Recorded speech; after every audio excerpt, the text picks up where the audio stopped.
અને કિસાનની। મિત્રો અત્યારે જય જવાનની જગ્યાએ જય કિસાનની જગ્યાએ આપણી પીડા ના ઉતરે ત્યાં સુધી એને આપણે હેરાન કરવાના છીએ।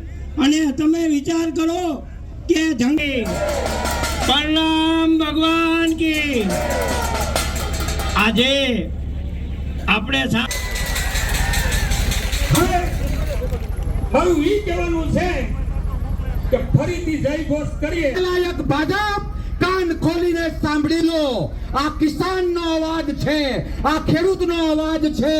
ઇકોઝોન હટાવવો પડશે, ઇકોઝોન હટાવવો પડશે અને ઇકોઝોન હટાવવો પડશે।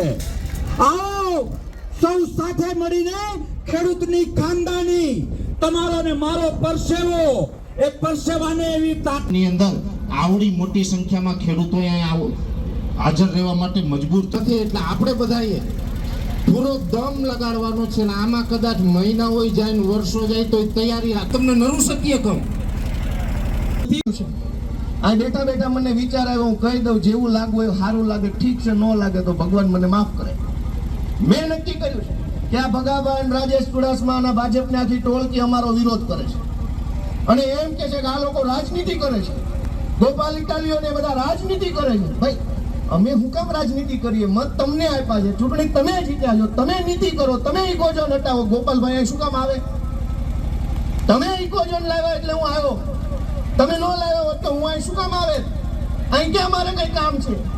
પણ હવે આ ભગાભાઈ, એડવોકેટ ભગાભાઈ ને રાજેશભાઈ આ બધા જે લોકો કહે છે કે ભાઈ આ લોકો રાજનીતિ કરે છે, તો મેં નક્કી કર્યું છે કે હવે રાજનીતિ કરી લેવાની થાય છે। અને મેં નક્કી કર્યું છે કે જો ઇકોઝોન બાબતે ખેડૂતોને હિતમાં હોય, ખેડૂતો જે ઈચ્છે છે એવો નિર્ણય નહીં આવે તો તલાળામાં ચૂંટણી લડવા માટે 27માં મારે આવવું છે, ભગાભાઈ ઘર ભેગા કરવાના અને થઈ જાય રાજનીતિ, થઈ જાય રાજનીતિ।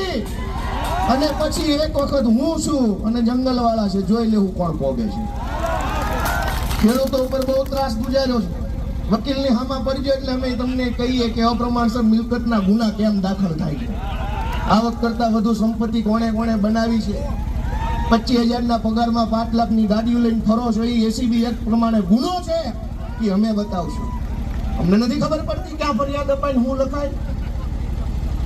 દોસ્તો મેં નક્કી કર્યું છે કે હું રાજનીતિ કરવાનો છું। ભગાભાઈને જાહેરમાં કહું છું કે તમે ભલે નકલી એડવોકેટ હોય, હું અસલી એડવોકેટ છું, મને અસલી કાયદા આવડે છે।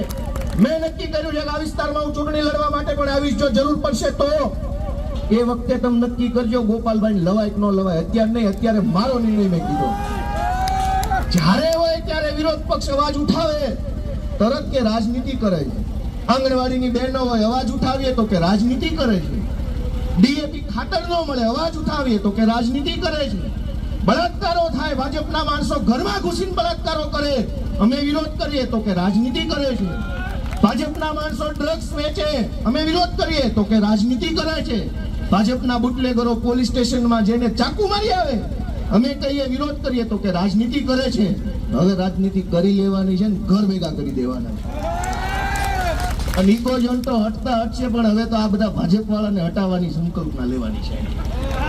દોસ્તો આ લડાઈ લાંબી હાલવાની છે,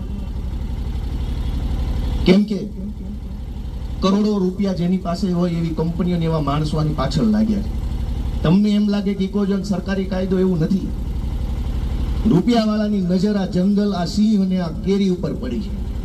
આ તમારી ફળદ્રુપ જમીન છે, પાણીવાળી જમીન છે, એની ઉપર રૂપિયાવાળાની નજર પડી છે। ભાજપમાં ઇકોઝોનના કાયદાને લઈને મોટા માથાઓને બક્ષી દેવામાં આવ્યા છે, નાની જનતાને આ કાયદાની અંદર ઘુસાડી દેવામાં આવી છે। ત્યારે આ કાયદાનો વિરોધ 2 મહિનાથી થઈ રહ્યો છે।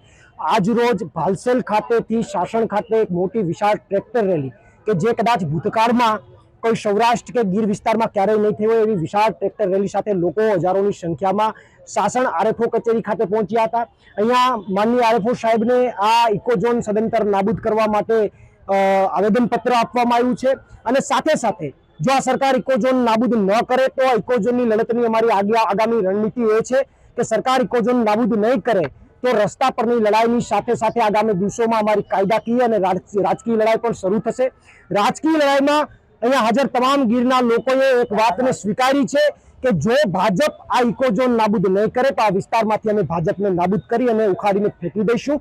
સાથે સાથે જો ઇકોઝોન નાબૂદ નહીં કરે તો મેંદડાના 18 ગામના સરપંચો રાજીનામા આપશે. જો ઇકોઝોન નાબૂદ નહીં કરે તો અહીંયા શાસનની અંદર પૈસા લઈ પરમિટ આપી અને રોજના 250 જેટલી જીપ્સીઓ જાય અને સિંહને એના જંગલ વિસ્તારમાંથી લઈ અને ટ્રેક ઉપર લઈ આવવામાં આવે, રસ્તા ઉપર લઈ આવવામાં આવે અને આ રીતે સિંહને હેરાન કરી અને જે સિંહ દર્શન કરાવવામાં આવી રહ્યું છે એને અમે બંધ કરાવીશું. જો ઇકોઝોન નાબૂદ નહીં કરવામાં આવે તો વન વિભાગમાં જે ભ્રષ્ટાચાર થઈ રહ્યો છે, કરપ્શન થઈ રહ્યું છે, તમામ કામોમાં જે કરપ્શન થઈ રહ્યું છે એમાં આરટીઆઈ કરીને તમામને ખુલ્લા પાડીશું અને અમારી આર પારની લડાઈ ઇકોઝોન માટે રહેશે.